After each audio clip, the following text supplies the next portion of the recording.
சிம்பிளா சொல்லணும்னா ஒரு படம் நல்ல படமா மாறி மக்கள் மத்தியில அது எந்த லாங்குவேஜ்ல எடுக்கப்பட்டாலும் மற்ற லாங்குவேஜ்ல இருக்கிற மக்கள் மத்தியில பேசப்படுறதுக்கு ரீசன் சிம்பிளா ஒரு அழகான ஒரு மேஜிக் மூமெண்ட். அது ஃபீல் குட் மூவியா இருக்கலாம், இல்ல த்ரில்லர் மூவியா இருக்கலாம், இல்ல ஒரு காமெடி படமா இருக்கலாம், எதுவும் வேணாலும். சோ அந்த மாதிரியான அம்சங்களை ஒரு ஜஸ்ட் மிஸ் பண்ண படம் தான் இந்த ஒரு படம் சூத்திர வாக்கியம். என்னடா ஏதோ கெட்ட வார்த்தமா இருக்குன்னு நினைச்சுக்காதீங்க, கரெக்டா படிங்க.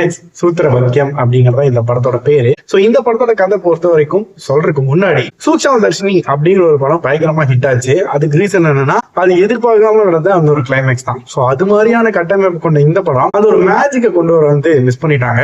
ஒரு ஃபீல் குட் மூவி, ஒரு அழகான ஒரு கிரைம் இன்வெஸ்டிகேஷன், இதுக்கு ரெண்டுக்கும் நடுவில் இந்த படம் மாட்டிக்கிச்சு. அழகா இந்த ஸ்கிரீன் பிளே லைட்டா திருப்பி போட்டு கொஞ்சம் டார்க்கா இந்த படத்தை எடுத்து அந்த ஃபீல் குட் டோன் லைட்டா மாட்டி ஒரு ட்விஸ்ட் அடிச்சிருந்தாங்க அப்படின்னா படம் பயங்கரமா இருந்திருக்கும்.